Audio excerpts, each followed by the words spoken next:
Magandang gabi po sa inyong lahat. Magandang gabi. Today is March 31, 2026. Time check po tayo. 9:56 in the evening dito sa Pilipinas.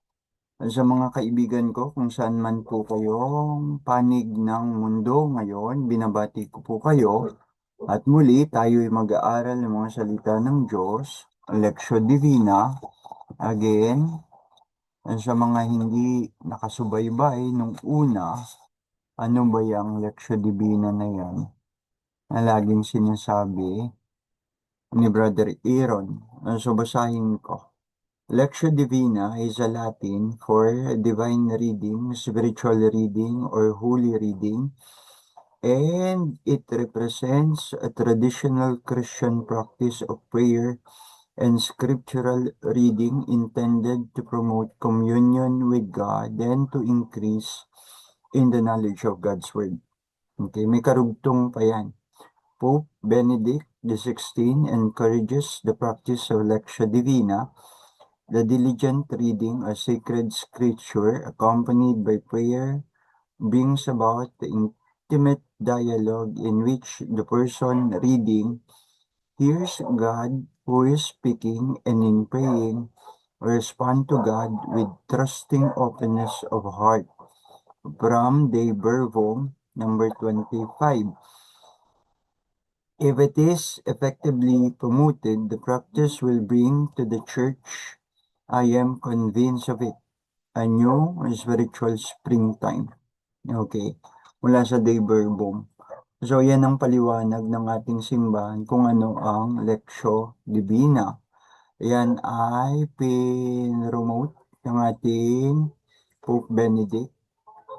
Pope Benedict XVI, ang namayapang Pope Benedict XVI, at ipinagpatuloy ni Pope Francis. Okay, nirekomenda din niya ang Lectio Divina sa kanyang Apostolic Exhortation Evangelii Gaudium, where Pope Francis, stated that there is one particular way of listening to what the Lord wishes to tell us in His Word and of letting ourselves be transformed by the Spirit. It is what we call Lectio Divina. So dalawang pope encourage us, promoted Lectio Divina. So hindi maalis sa isip ko ano mayapang si Father Bel San Luis.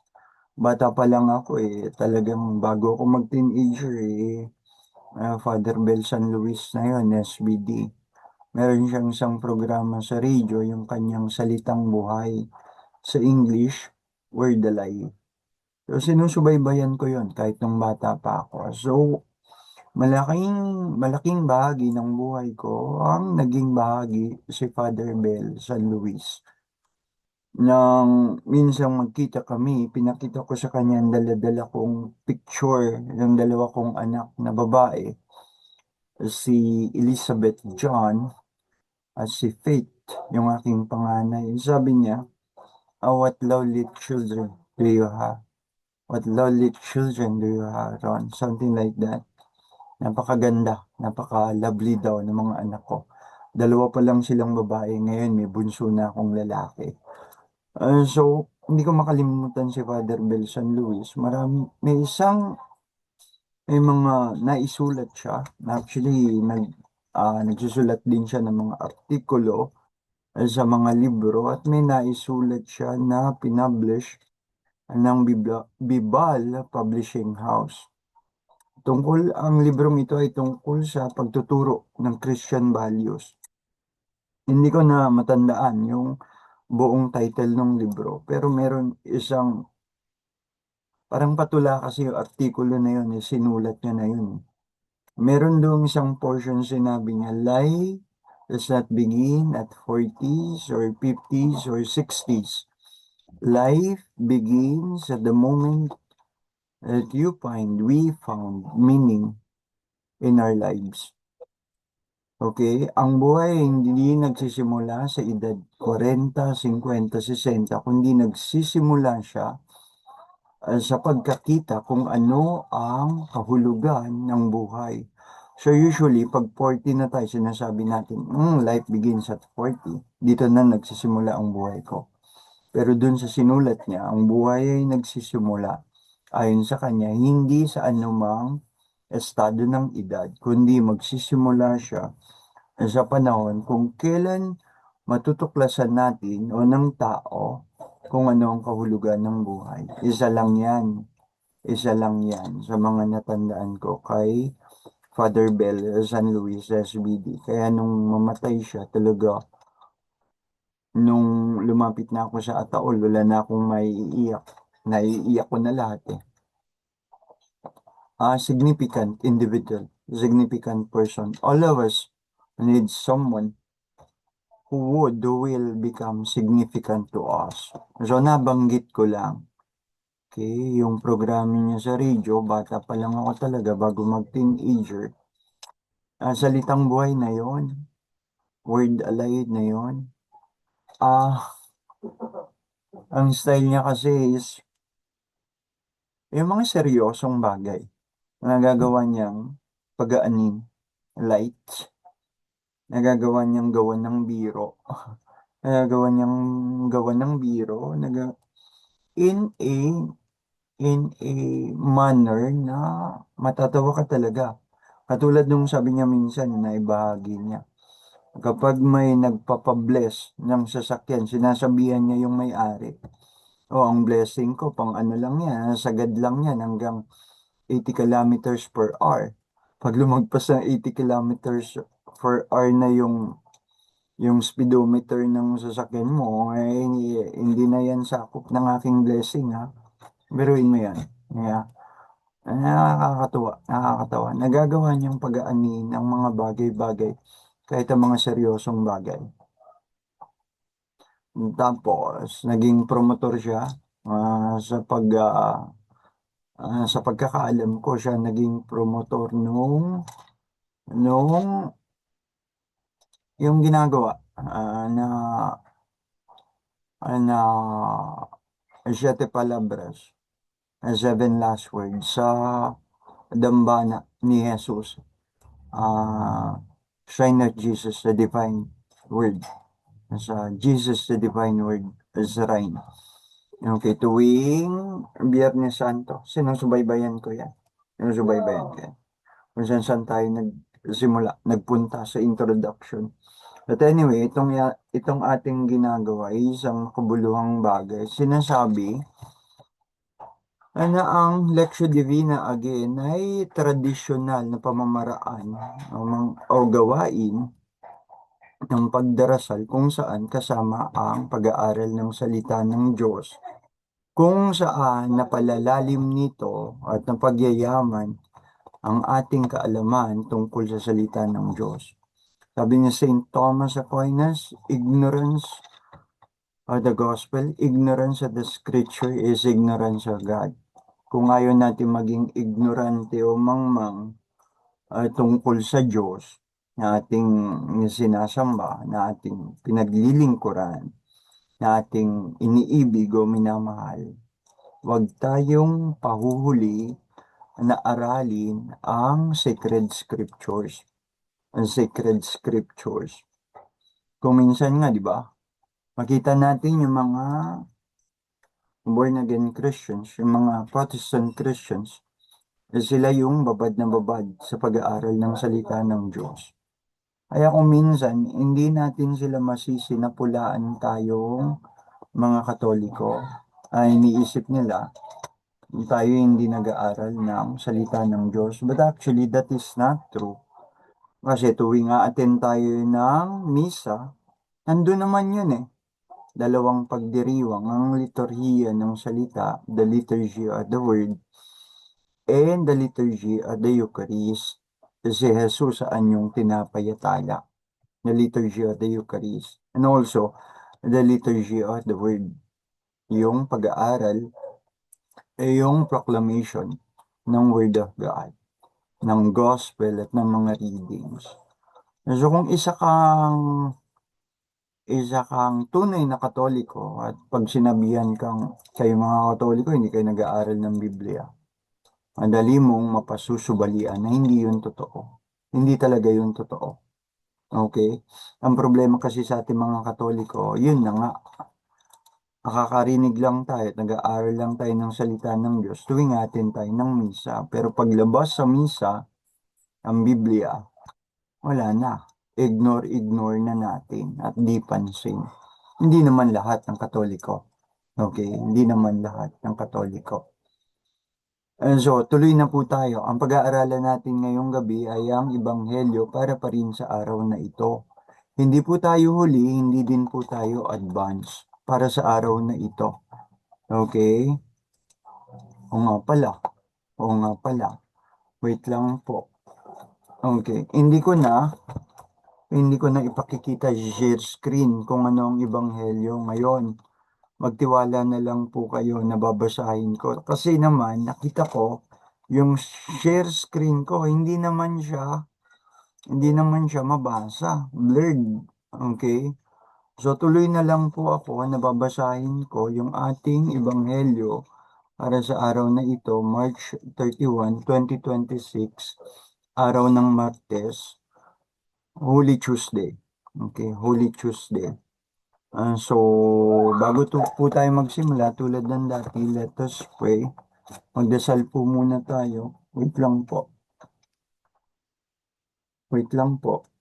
Okay, magdasal na po tayo sa ngalan ng Ama, ng Anak, ng Espiritu Santo. Amen.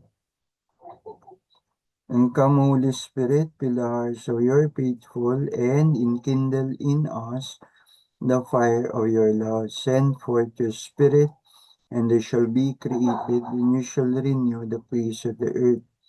O God, who by the light of the Holy Spirit did instruct the hearts of your faithful, grant that by the same Holy Spirit we may be truly wise and ever rejoice in His consolation through Christ our Lord. Amen. Prayer for the Holy Mother. Hail, Holy Queen, Mother of Mercy. Hail our life, our sweetness, and our hope. To you do we cry, for banished children of Eve. To you do we send up our sigh, mourning and weeping in this valley of tears. Turn then, most gracious Advocate, your eyes of mercy towards us, and after this our exile, show us the blessed fruit of your womb, Jesus. O clement, O loving, O sweet Virgin Mary. And pray for us, O Holy Mother of God, that we be made worthy of the promises of Christ. Most Sacred Heart of Jesus, have mercy on us. Immaculate Heart of Mary, pray for us. Saint Peter and Saint Paul, pray for us. God's legions of angels, Saint Raphael, Saint Michael, Saint Gabriel, pray for us. In the name of the Father, and of the Son, and of the Holy Spirit. Amen. Okay, magandang gabi po muli sa inyong lahat. At sa mga hindi Katoliko na nananatiling interesado at sumusubaybay sa ating pag-aaral, sa aking pagbabahagi, welcome po kayo. Welcome po kayo. So tuloy na po tayo. Ano ang ating Ebanghelyo para sa araw na ito? Sa saling Ingles po ang babasahin ko. Okay, ang ating Ebanghelyo ay mula sa aklat ni San Juan, Kabanata 13, mga talata 21, mga talata 21 hanggang 33, at talata 36 hanggang 38. Again. Ang ating ebanghelyo ay mula sa aklat ng Ebanghelistang si San Juan, Kabanata 13, mga talata 21 hanggang 33 at 36 hanggang 38. A proclamation of the Holy Gospel of our Lord Jesus Christ according to Saint John. Glory to you, O Lord. Reclining at table with his disciples, Jesus was deeply troubled and testified, "Amen, amen, I say to you, one of you will betray me." The disciples looked at one another at a loss as to whom he meant. One of his disciples, the one whom Jesus loved, was reclining at Jesus' side. So Simon Peter nodded to him to find out whom he meant. He leaned back against Jesus' chest and said to him, "Master, who is it?" Jesus answered, "It is the one to whom I hand the morsel after I had dipped it." So he dipped the morsel and took it and handed it to Judas, son of Simon the Iscariot. After he took the morsel, Satan entered him. So Jesus said to him, "What you are going to do, do quickly." None of those reclining at table realized why he said this to him. Some thought that since Judas kept the money bag, Jesus had told him, "Buy what we need for the feast," or to give something to the poor. And so he took the morsel and left at once, and it was night. When he had left, Jesus said, "Now is the Son of Man glorified, and God is glorified in him. If God is glorified in him, God will also glorify him in himself, and he will glorify him at once. My children, I will be with you only a little while longer. You will look for me, and as I told the Jews, where I go, you cannot come. So now I say to you." Simon Peter said to him, "Master, where are you going?" Jesus answered him, "Where I am going, you cannot follow me now, although you will follow me later." Peter said to him, "Master, why can't I follow you now? I will lay down my life for you." And Jesus answered, "Will you lay down your life for me? Amen, amen, I say to you, the cock will not crow before you deny me 3 times.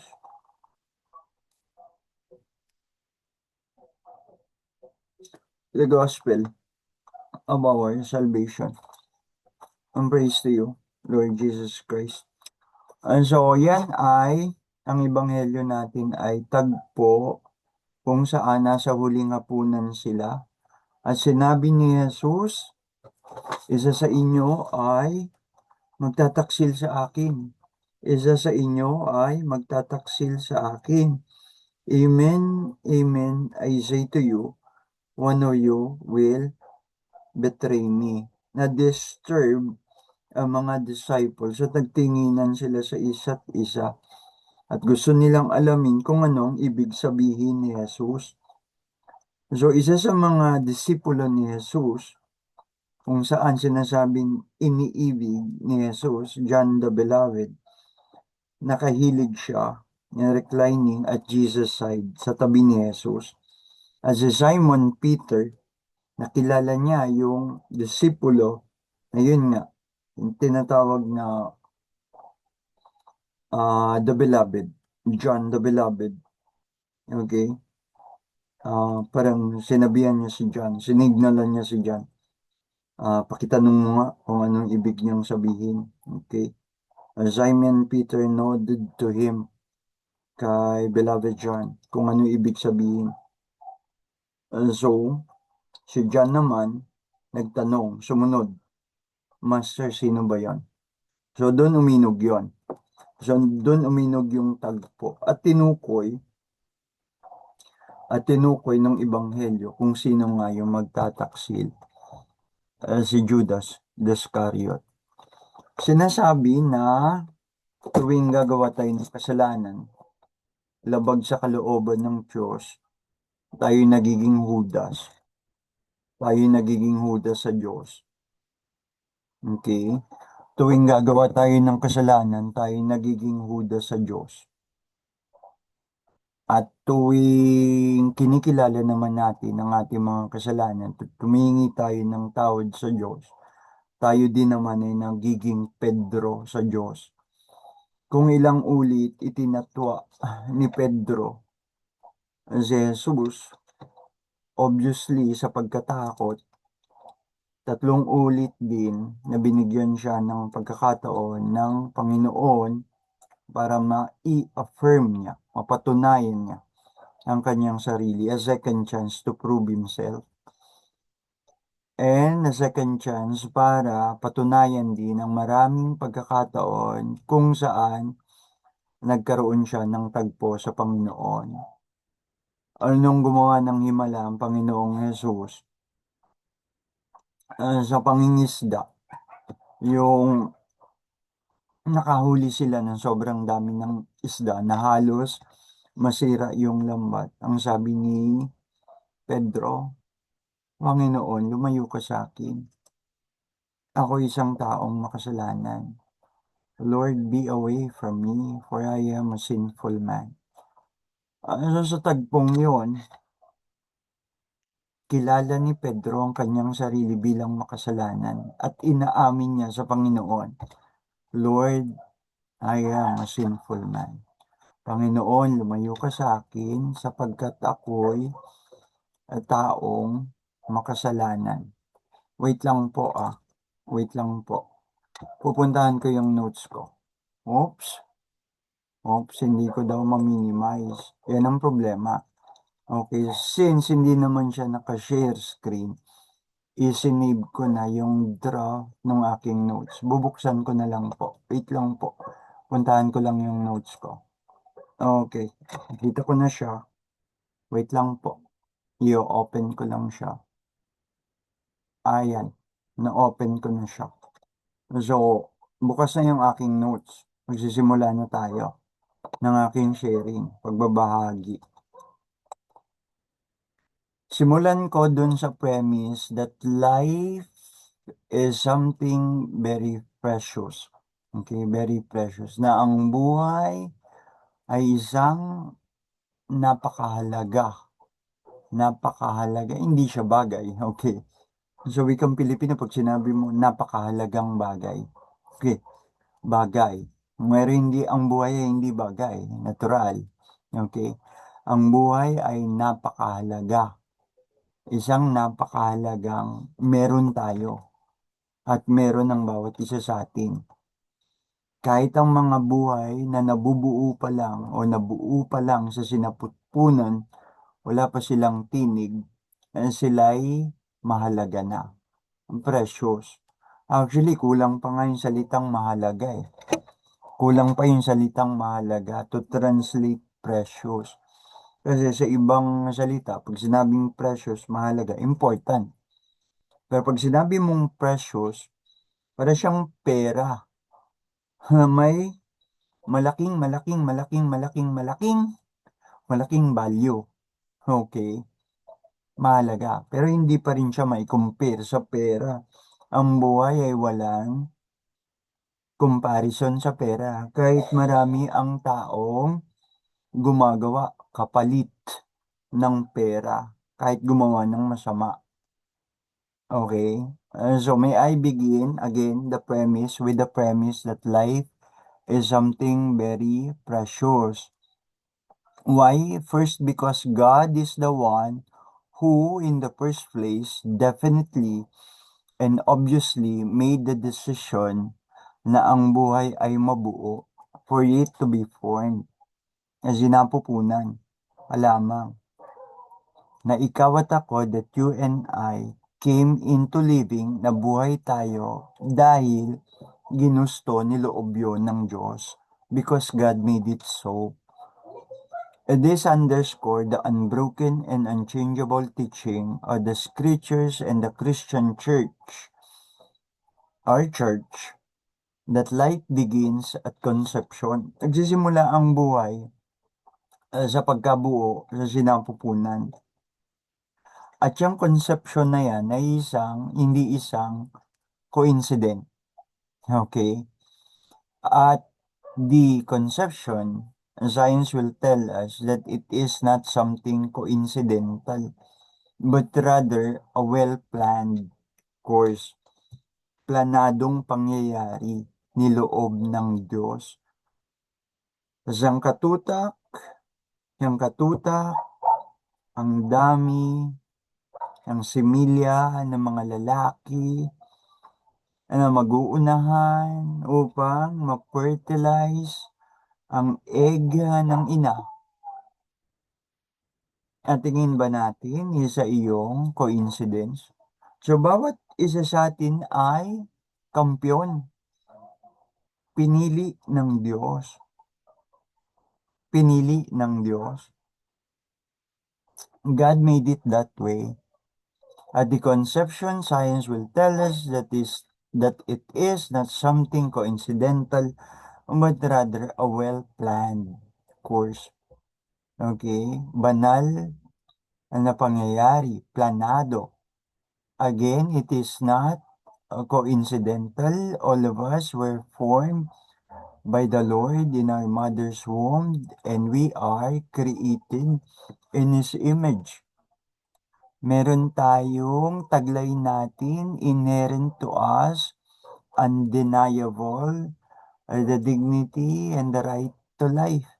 Bawat isa sa atin ay may karapatang mabuhay. Karapatang mabuhay. Dahil ang Diyos ang nagbigay sa atin ng buhay, at tayo may karapatang mabuhay. At walang sino man ang dapat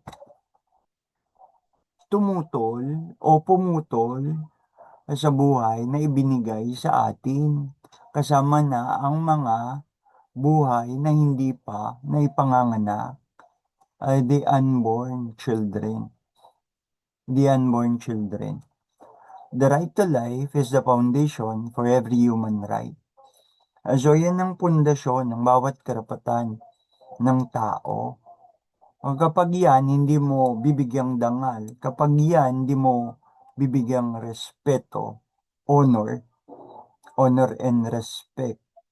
Okay? Nilalabag mo ang isang fundamental right of every human being, the right to life.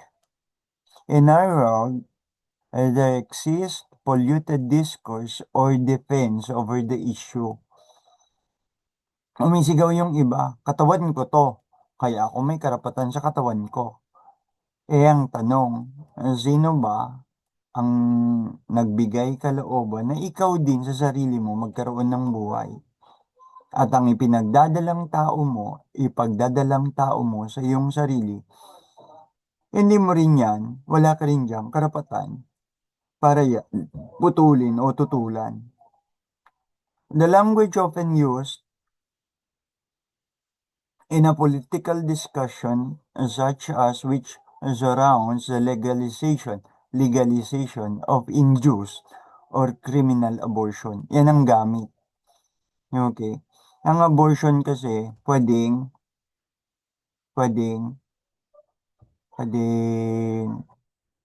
natural abortion. Nalaglag siya nang hindi sinadya. Pero yung induced, yung tinatawag na induced abortion or criminal abortion, yun yung sinadya. Yun yung sinadya. Nung nag-duty kami ng mga kaklase ko sa Pabella Hospital, dun sa aming kurso ng nursing, ayaw namin makita yung mga magulang, yung mga nanay na napunta doon sa Pabella dahil dinugo sila ng todo dahil sinadya nilang magpa-abort o mag-abort. Yung iba nagtatatalon sa matataas na lugar sa hagdanan para duguin, umiinom ng mga halaman, ni mga halamang magpapadugo sa kanila para sila duguin. Okay. So, induced abortion or criminal abortion. Kung makakasaksi kayo o kung nakasaksi kayo, sana nakasaksi kayo or doon sa labor room at sa delivery room.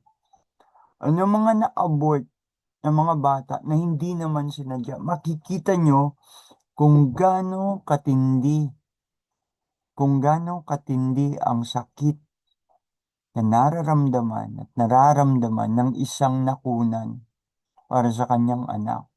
Ilang ulit akong nakakita nang ilabas ang bata, patay na siya. Okay? Nang ilabas ang bata, patay na siya sa iba't ibang itsura. Di ba merong amniotic fluid sa loob ng sinapupunan? Katulad nung nakikita niyo mga hayop na itinatapon sa mga kailugan, sa mga body of waters. Ano nangyayari doon? Sa patay na hayop, namumuti siya, di ba? Namumuti siya. Nakalutang siya sa tubig, tinapon siya sa tubig, patay na hayop, halimbawa patay na aso, patay na pusa. Ano makita nyo? Namumuti siya. Sa sinapupunan, may amniotic fluid.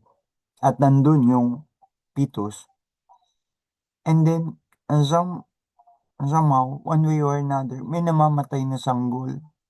Doon, ang paglabas ng bata, namumuti, puti, namumuti ang kanyang balat. Parang, parang katulad nga nun, kung paano ko binigyang halimbawa, patay na hayop tinapon sa katubigan, sa ilog, namumuti ang balat. Ganun, nakita ko yun. Nakita ko yun. Baby, paglabas, namumuti ang balat, patay na yung baby. Talagang iyak ng todo yung nanay. Iyak ng todo yung nanay. Excuse me para lang talaga maging lehitimo. Nakakita din ako ng mga sanggol na patay na ng naisilang. Alam mo yung itsura ng corned beef? And sorry, kailangan kong sabihin. Para makita nyo ang larawan ng mga batang namamatay mula sa sinapupunan. Kaya sana at sana yung mga tao na parang walang awa at walang pakialam na pumapayag na magkaroon maging legal ang abortion sa Pilipinas, pumunta muna kayo sa mga ospital, paanakan, hanggang makatsyempo kayo ng abortion. Legal, legally aborted, meron ba? Wala pa palang legal abortion sa atin. Yan man ay criminal abortion, induced abortion, or hindi sinasadyang abortion. Makita nyo sana mga sanggol na yan. At tignan nyo sa inyong sarili kung makakaramdam kayo ng awa. Nakakita na ako ng mga pitos na nakalagay sa iba't ibang laki ng garapon. Kasi may mga stages yan ng paglaki, the number of weeks. Meron nun sa med school. Lalo na dun sa maternity ward, na delivery, bilang bahagi ng pag-aaral. So, anong una kong naramdaman? Naawa ko. Ngayon, kayo, baka hindi kayo nakakita pa. Hindi pa kayo nakakita, hindi pa kayo nakakakita ng isang sanggol na aborted. Sana kayo na sumasang-ayon sa abortion, makakita kayo. At saliksikin nyo ang inyong budi kung ano maramdaman nyo. Kaawa-awa kayo kung makakita kayo nun at hindi kayo maawa. Kaawa-awa kayo. Woe to you. Woe to you. So to kill an innocent life must not be treated as a legitimate right. To be specific, to call it abortion rights. Yung karapatan sa abortion. Abortion as a right must be, the concept of abortion as a right must be completely denied, rejected. Criminal abortion or induced abortion is not a legitimate right. Pero yan ay kahangalan, a foolishness. But a foolishness, and only fools likely will insist na ganyan yan. Abortion rights. Malaking kasalanan yan. At nagkakaloko-loko ang maraming bansa na sa iba't ibang panig ng mundo dahil meron silang legal abortion. Nagkakaloko-loko ang maraming bansa, tao, dahil nagpapalin lang sila otherwise sa katotohanan na mahalaga ang bawat buhay, lalo na ng mga inosenteng walang kalaban-laban. Mas malaking kasalanan yun, pumatay ka ng walang kalaban-laban. Okay? Mas malaking kasalanan yun na makapatay ka sa taong may laban. Pero pumatay ka ng isang inosenteng walang kalaban-laban, talagang mas malaking kasalanan yun. Wala silang boses, wala silang lakas para ipaglaban ang kanilang mga sarili. Wala silang boses, wala silang lakas para ipaglaban ang kanilang mga sarili. At ang nakakasuka, ang mga taong may lakas at boses sa sana ipagtatanggol at ipaglalaban sila ay sila pa ang nagpapakahangal para paniwalaan na wasto ang patayin sila dahil choice nila. Sabi nila, it's their choice. Yes, it can be your choice. Pero sabihin ko din naman, mula sa choice mo na yan, nakagawa ka ng malaking kasalanan. Pinapatay sila at pinipiling patayin dahil sa makasariling dahilan. Dahil sa makasariling dahilan. Kung minsan, halikod niyan, may politika. Halikod niyan, may politika. Mari, may pera sa likod niyan. Kapag pera-pera na lang, sabi ni Father Jerry Orbos, kapag pera-pera na lang pinairal natin, okay? Ano na ang buhay? Hungkag. Hungkag, mababaw, kapag pinairal na lang natin, pera-pera na lang, perahin na lang natin yan. Sabi ni Father Jerry. Hindi pwedeng ganun, sabi ni Father Jerry. Orbos, SBD din. Hindi pwedeng ganun. Pera-pera na lang, perahin na lang natin. Anong awa-awa, anong malamalasakit, anong pag-ibig sa kapwa, perahin na lang natin. Di ba? Ironic. Pero nangyayari. Nangyayari. Yung si Judas, ano ang may bibigay nyo sa akin? Ang sabi niya sa mga pariseo, ano ang may bibigay nyo sa akin bilang kapalit? Kung ituturo ko si Jesus sa inyo, na parang ibibigay ko sa inyong mga kamay ang kanyang buhay. Ayun, 30 pieces of silver. Pinera-pera ni Judas. Pinera-pera ni Judas. Ano ang maibibigay niyo sa akin bilang kapalit kung ituturo ko sa inyo? O, in other words, ibibigay ko siya sa inyo. Parang ganon. In other words. Yun, 30 pieces of silver. Pera ng salapi ng pagtataksil. Salapi ng pagtataksil. At maraming nagtataksil pa rin sa katotohanan at sa tama because of pera-pera lang. Perahin na lang natin. Marami pa rin ang nagtataksil laban sa katotohanan, laban sa katuwiran, laban sa tama because of pinera na lang.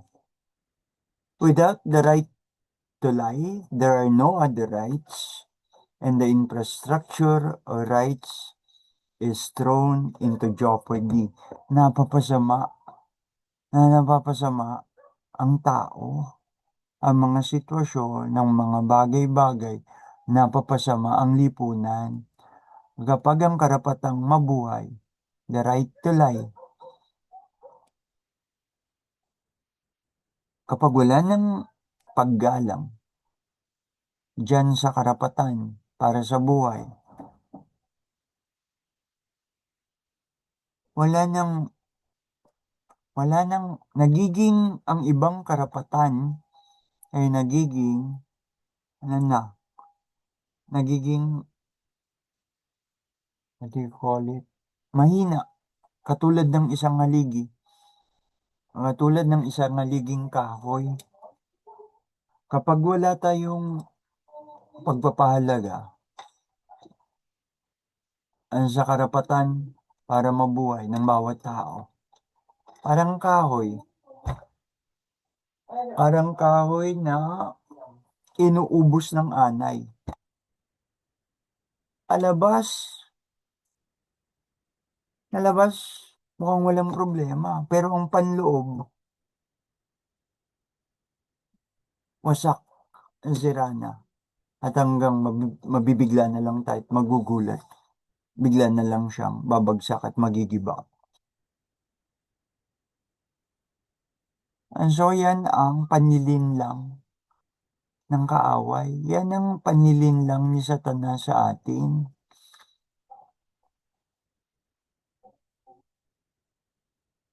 Ang karapatang pangtao, the human rights, ay para sa kabutihan ng bawat tao. Ang karapatang pantao ay para sa kabutihan ng bawat tao.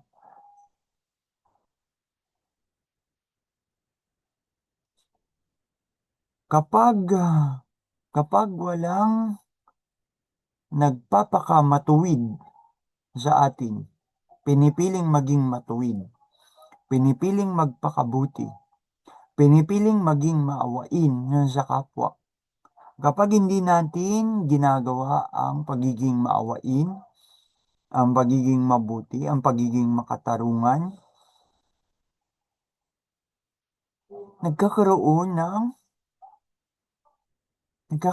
sa atin ng malinaw na tayo'y walang Diyos at di kumikilala sa Diyos. Nagiging ungodly tayo, unjust and foolish, mga hangal. Dahil ang ginagawa natin ay laban na sa buhay. Ang kapag ganun na lamang, hindi tayo nagpapakabuti, hindi tayo nagiging maawain, hindi tayo nagiging makatarungan sa ating kapwa, tayo'y nagiging mga hangal, tayo'y mga nagiging hudas. Ang natitiray pagkamakasarili at kadiliman, selfishness, and empty darkness. Kapag ganyan, hindi rin naman makalulusot ang mga ganyan.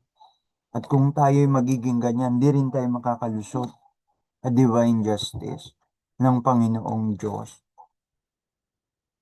And somehow, divine justice will somehow catch all those people na pinili nila na hindi gumalang sa buhay sooner or later. May divine justice. Gagantimpalaan ang dapat gantimpalaan, parurusahan ang dapat parusahan. Baga, pag-iwalayin ang mga tupa bukod sa mga kambing. Ang triguhan na may mga damot trigo at titipunin ng mga trigo, iiwalay ang mga damo. Ang mga damo'y susunugin. We are truly Christians with the way we view life. Kung paano natin tignan ang buhay. Kung talagang Kristiyano tayo, kung talagang tagasunod tayo ni Kristo, ay dapat ipagtanggol natin ang buhay. We must defend the fundamental right to life. We cannot truly claim to be real Christians if we don't i-claim mo na Kristiyano ka. Tapos, para kang walang galang sa buhay na hindi naman ikaw ang gumawa, na hindi naman ikaw ang nagloob para magkaroon. Ang mga bata sa sinapupunan, wala silang tinig. Again, wala silang tinig, wala silang lakas para ipaglaban at ipagtanggol ang kanilang mga sarili. Sino ang may tinig? Tayo, ako, ikaw, na nasa mundo na't naisilang. Ikaw ang may tinig. Ikaw at ako. Ikaw ay may lakas. Ako'y may lakas. Dapat ang tinig at lakas natin ay para ipagtanggol ang buhay. Higit na ang buhay ng mga sanggol na walang boses at lakas para ipagtanggol ang kanilang sariling buhay. Our voices must be for them, for the innocent, to be merciful to them, to be merciful to them. Huwag tayong pakaligaw sabihin na wala nang pag-asa ang taong yan. Masama na talaga yan. Patayin na natin yan. Masamang tao yan. Wala na yung karapatang mabuhay. So pag ganun, nagpapaloko tayo sa kaaway. Wala tayong galang sa buhay. Kung ang lahat ay nagkakasala, at totoo yan, lahat ay makasalanan. Totoo yan, lahat ay makasalanan. So kung ang lahat ay makasalanan, lahat dapat magsisi, tumingi ng awat patawad sa Diyos. Hindi yung parang tayo ang nagjo-Diyos-Diyosan na parang kala mo wala kang kasalanan. Again, children in the womb that had no voice nor strength, voice to be heard, and strength to defend themselves. At tayo, except our own.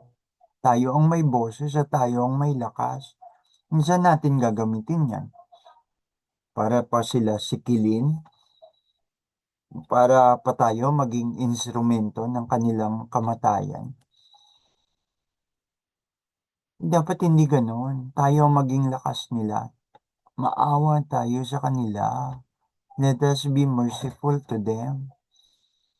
Only merciful people are, for me, worthy of being given mercy. Yung mga taong maawain, sila talaga ang dapat bigyan pagkakataon. Nakaawaan din naman. Dahil ang sabi ng Diyos, mapapalad ang mga maawain sapagkat sila'y kaawaan. So kung hindi ka maawain, mapapalad ang mga maawain sapagkat sila'y kaawaan. Paano kung ikaw, hindi ka maawain? Tingin mo, bagay na dapat kaawaan ka. Wala kang awa eh. So anong awa ang inaasahan mo sa Diyos at sa iyong kapwa? Kung ikaw mismo sa iyong sarili wala kang awa. Ikaw mismo sa iyong sarili walang awa.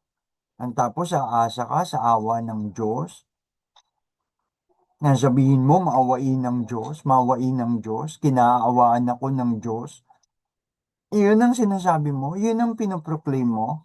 Pero ikaw, wala ka ding awa sa buhay ng iyong kapwa. Hindi ka nagbibigay ng pagkakataon sa buhay ng iba.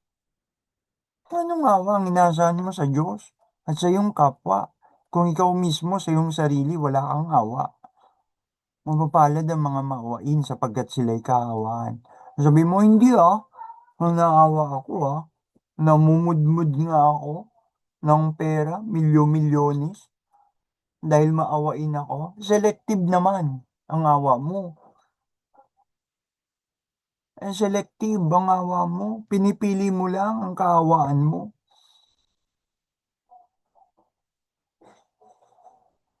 Maaari, magpakita ka ng awa dahil may pakinabang ka in return.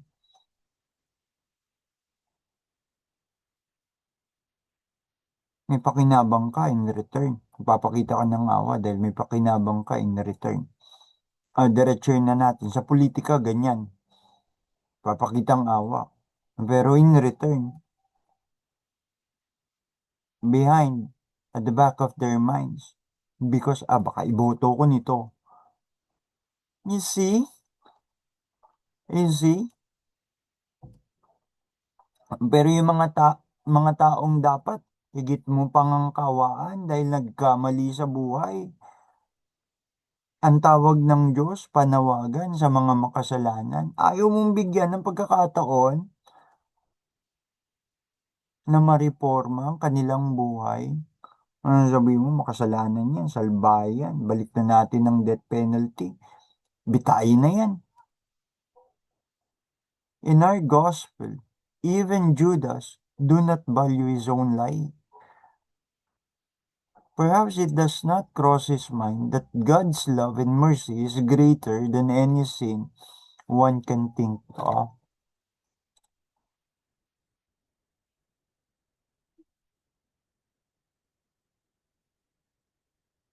Kung magpapakatotoo lang tayo sa ating mga sarili, makikita natin ang ating mga sarili na wala tayong may pagmamalaki. Lahat tayo'y makasalanan. Lahat tayo'y makasalanan. Nangati yung mata ko. Parang sign. Kung tayong self-righteous, nakala mo wala tayong kasalanan. Na nagiging mapanghusga tayo sa ating kapwa-tao. Lahat tayong makasalanan. All of us. Kaya nga ipinadala ng Diyos ang kanyang bugtong na anak, si Jesus, upang sagipin tayo sa ating mga kasalanan. Huwag niyong kalimutan yan. Huwag niyong kalimutan yan. Sapagkat gayon na lamang ang pag-ibig ng Diyos sa sangkatauhan, kaya isinugo niya ang kanyang bugtong na anak na si Jesus upang sagipin tayo sa ating mga kasalanan. At ang sabi naman ni Jesus, ako'y naparito hindi para sa mga banal, kundi para sa mga makasalanan. Tapos, kung paano mo tratuhin ang kapwa mo tao, parang hindi ka nagkakasala. Parang hindi ka nagkakasala. Kung paano mo tratuhin ang kapwa mo tao, kala mo hindi ka nagkakasala. Ang dali para sa iyo sabihin, walang yang tao yan, masama yan. Dapat na yan bitayin. Dapat na yan patayin. Napakadali sa iyo. Pero, kung magiging tapat ka sa sarili mo, ikaw ba hindi nagkakasala? Ikaw ba hindi rin makasalanan? Hindi, magpakatotoo ka sa sarili mo.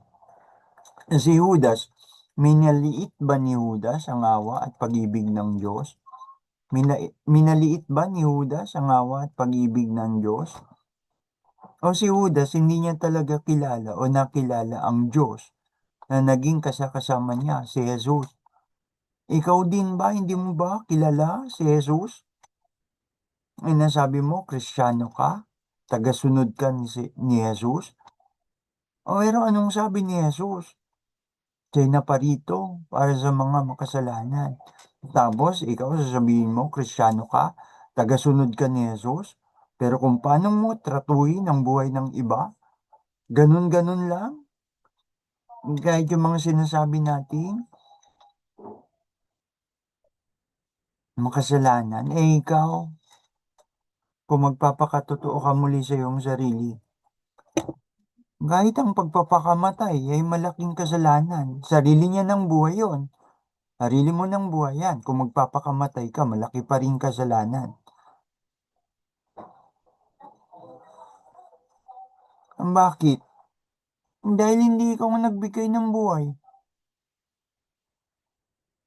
Hindi ikaw ang nagloob para sa isang tao at sa iyong sarili na ikaw ay mabuhay.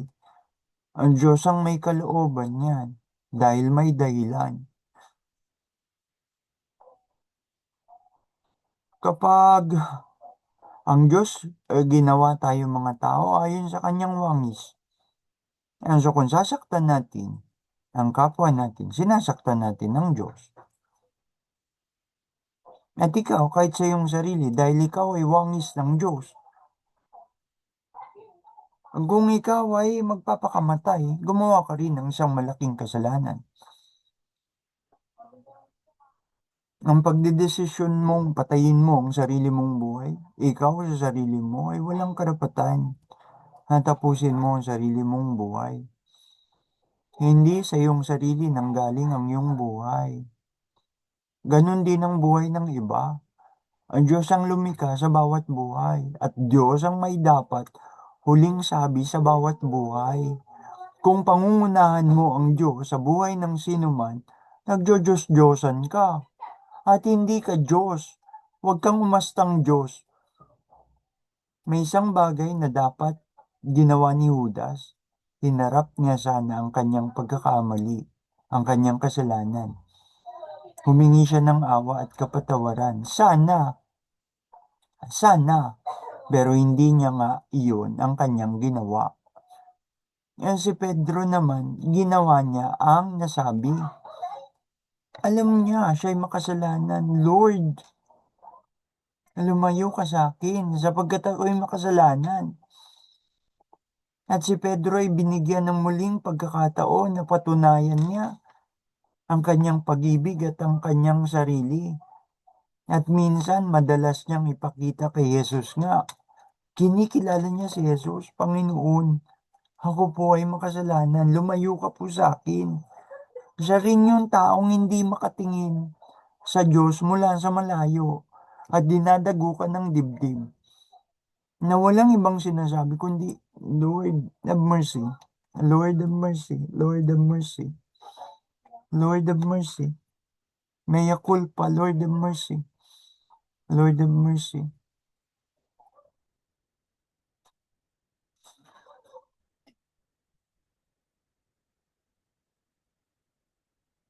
Ngayon naman ako. Masyado na naman ako nadala ng aking nararamdaman at naiisip tungkol sa tungkol sa ating ebanghelyo ngayon. Again, kung magpapakatotoo tayo sa ating mga sarili, alam natin sa ating sarili na lahat tayo ay makasalanan. At dahil lahat tayo ay makasalanan, lahat tayo deserving sa punishment dahil sa ating mga pagkakasala. Pasalamat tayo mabuti dahil ang Diyos ay talagang mabuti at maawain. Dahil kung hindi talaga siya mabuti at maawain, saan tayo pupulutin? Pare-pareho tayo, pupulutin tayo sa wikang Katagalugan. Pare-pareho tayo, pupulutin sa kangkungan. Alam niyo yung ibig sabihin nun? Pare-pareho tayo, pupulutin sa kangkungan. Malalim na wikang Tagalog yon. Sa mga Katagalugan, alam niyo na ibig sabihin niyan. Pag sinabi, pupulutin ka sa kangkungan. Ibig sabihin, may kalalagyan ka. Kalalagyan ka. Lord of mercy, Lord of mercy, mea culpa, mea culpa, mea culpa. We can begin to that. Mari tayong magsimula dyan.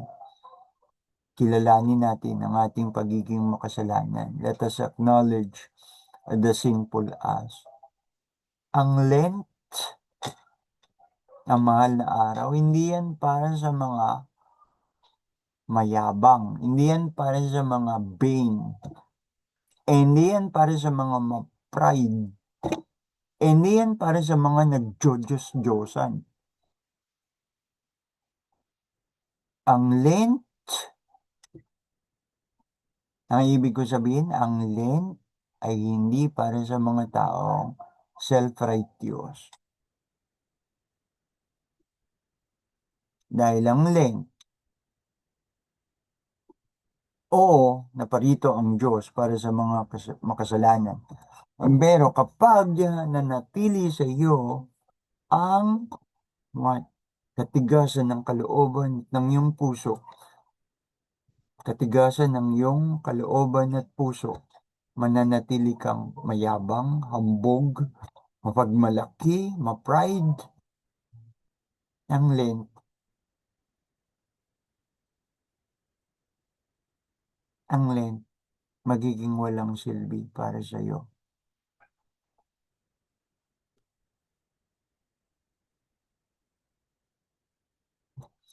Lahat tayo makasalanan. Again, Lent is not for anyone, any self-righteous individuals. We are all sinners, and that's why God sent His only begotten Son to save us. Only if we allow it, kung magiging choice din natin.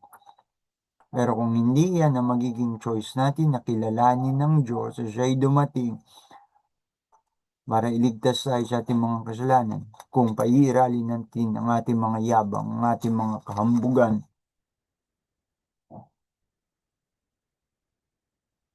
wala. Walang Lent. We are all sinners. That's why God sent His only begotten Son to save us, Jesus.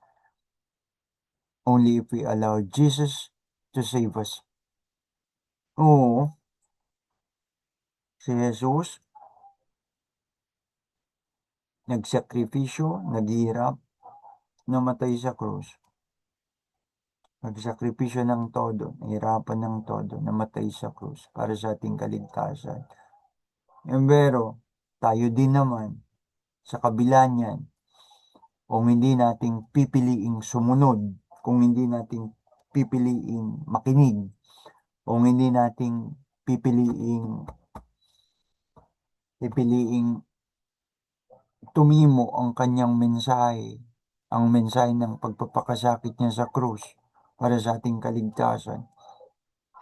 Kung hindi natin kikilalanin ng mensahe ng kanyang sakripisyo, paghihirap, kung hindi natin yan kikilalanin, o mananatili tayo sa ating mga kahangalan,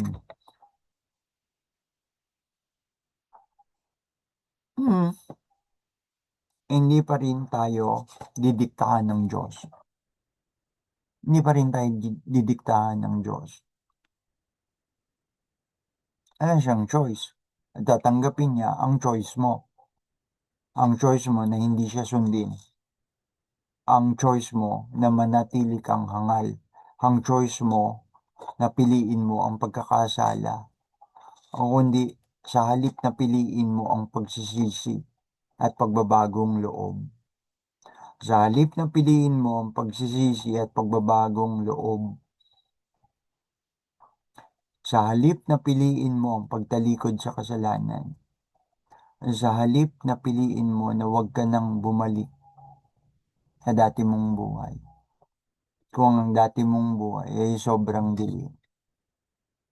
Walang choice ang Panginoong Diyos. O kundi, kilalanin pa rin ang choice mo. Hindi ka niya didiktahan. Kahit yung choice mo na yan, na manatili sa dilim, kasalanan at pagkakamali, makasasama yan sa iyo. At hindi lang makasasama sa iyo, hindi lang sa usaping nasa daigdig. Pag pinanatili mo ang katigasan ng iyong ulo, ang katigasan ng iyong kalooban, hindi mo paiirali ng iyong konsensya, ang iyong budhi, ikaw ang mapapahamak talaga sa kaduluduluhan. ikaw ang mapapahamak sa kaduluduluhan ay dahil sa katigasan ng kalooban mo ang napiliing gawin ang tamang dapat gawin, ang makatarungang gawin, ang makatwirang gawin, ang makatarungang gawin, ang makatwirang gawin. Huwag tayong self-righteous. Magtapatan tayo sa ating mga sarili. Ako, madilim ang aking buhay. Madilim talaga. Pero wala na akong balak magbalik sa madilim kong nakaraan. Ayoko na. Alam ko ng tuwid at todo na may Diyos. At pagpapahalagahan kong mabuti ang pagkakataon na muli at muli at muli at muli na ibinibigay niya sa akin para sa pagbabago. And that is my choice. And that is my choice. Kayo po. It will also be your choice. Kung ano ang pipiliin nyo. Sabi ng Diyos, ibinibigay ko sa iyo ang pagpili, buhay at kamatayan. Piliin mo ang buhay. Hindi kanya dinidiktahan, kundi strongly, strongly, parang pagpapayo sa isang anak. Strongly suggesting, strongly advising you, me, na tayo, piliin mo ang buhay.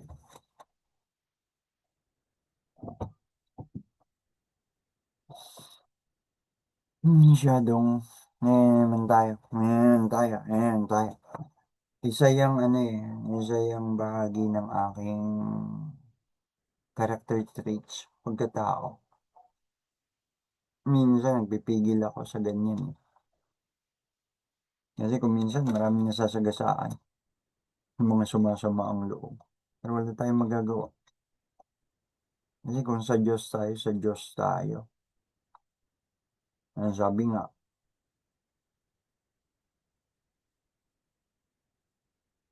kung minsan o madalas, masakit ng katotohanan. Parang isang gamot, mapait. Pero kapag inanom mo, sa kabila ng pait, ito ay nakakapagdulot ng kagalingan. Ito ay nakakapagdulot ng kagalingan. Ganyan ang katotohanan. Parang gamot, mapait. Pero kahit mapait, pag ininom mo, pag tinik mo, makapagdudulot ng kagalingan. Okay? So magandang gabi po sa inyong lahat. Sana may napulot tayo. Again, magpakatotoo tayo sa ating mga sarili. Huwag tayong self-righteous. Lahat tayo makasalanan. At dahil lahat tayo makasalanan, kung magpapakatotoo tayo sa ating sarili, wala tayong choice kundi kilalanin ng kasalanan yan. Dapat kilalanin natin. I mean, of course, meron tayong dalawang choice. Pagkilala at di pagkilala. Ngunit kung katulad ni Pedro sa buhay niya, kinilala niya siya'y nagkamali. Pero binigyan siya ng pagkakataon ng Diyos. 3 ulit, mahal mo ba ako? Opo, Panginoon, mahal po kita. Mahal mo ba ako? Opo, Panginoon, mahal po kita. Pangatlo, mahal mo ba ako? Opo, Panginoon, mahal po kita. Alam mo po ang lahat ng bagay. Alam mo po, Panginoon, mahal kita. Ano na, mahal mo ako ha. At pagkatapos ano, ganun lang yon. Opo, Panginoon, mahal po kita. O, kung mahal mo ako, ito. Muli, binigyan siya ng pagkakataon patunayan ng kanyang sarili at patunayan ng kanyang sinasabi na mahal niya nga ang Panginoon, hindi lang sa salita, kundi sa gawa. Diyan na po natin tapusin. Ang pag-ibig, hindi lang yan laway. Hindi lang yan laway. Ang pag-ibig. Kasama dyan ng pagpapatunay. Mahal mo ang Panginoon, huwag mong sabihing mahal mo lang siya. With all your might, with all your might, pipilitin mo, pipilitin ko, pipilitin natin makasunod sa kalooban ng Diyos. Hindi sa paraang laway lang, na salita lang. Opo, Panginoon, mahal po kita. Opo, Panginoon, mahal po kita. Opo, Panginoon. Alam mo po, Panginoon, ang lahat ng bagay. Alam mo po, Panginoon, mahal po kita. And therefore, dun ba yun natapos? Hindi po yun dun natapos. Magandang gabi po sa inyong lahat. Brother Aaron, hanggang sa muli.